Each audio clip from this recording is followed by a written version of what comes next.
మన జీవితంలో కూడా ఆపత్కాలంలో మొరపెట్టు, నేను నీకు ఉత్తరం ఇస్తా. ఆపదొచ్చినప్పుడు దేవుని బిడ్డలు ఎక్కడున్నప్పటికీ ఆపదొచ్చినప్పుడు ఆపదలో మొరపెట్టాలి. మొరపెట్టేటప్పుడు అన్నలాగా సరిచేసుకొని దేవుని దగ్గర ఒప్పుకొని దేవుని దగ్గర మనల్ని సరిచేసుకొని ప్రార్థిస్తే దేవుడు మన ప్రార్థన వింటాడు. ఆమేన్.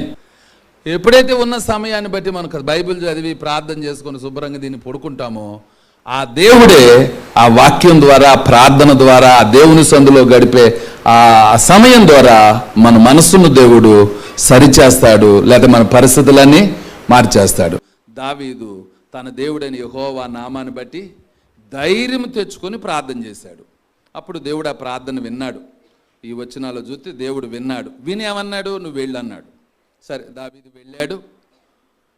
తన దగ్గర ఉన్న మనుషులను తీసుకుని వెళ్ళిపోయాడు. తన భార్యల్ని, తన పిల్లల్ని, అలాగే తనతో పాటు ఉన్న అందరి 100 మంది పిల్లల్ని, కుటుంబాలను తెచ్చుకున్నాడు. అన్న గర్భాన్ని దేవుడే మూసేశాడు.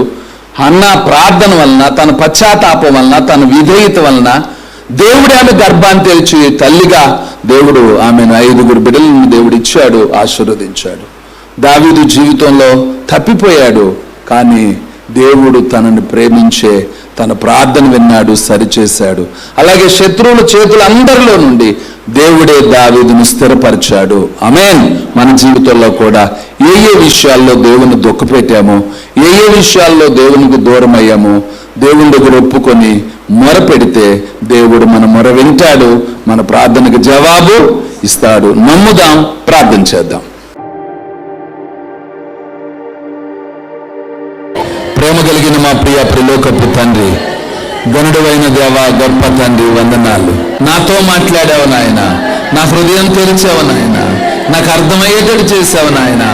ఎంతమంది ఒప్పుకుంటున్నారో దాన్ని బట్టి మీకు వందనాలు.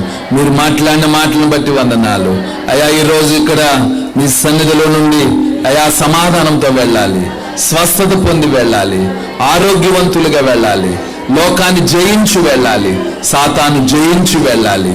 ఈ రోజే నూతన కార్యాలు కుటుంబంలో, బిడ్డల జీవితాల్లో జరిగించమని ఈరోజు నాతో మాట్లాడావు, నీకు వందనాలు అని చెప్తూ ఎంతమంది ప్రార్థించారో వారిని అంగీకరించి ఆశీర్వదించి మహిమ పొందమని యేసు నామమున అడుగుచున్నాము తండ్రి. ఆమేన్.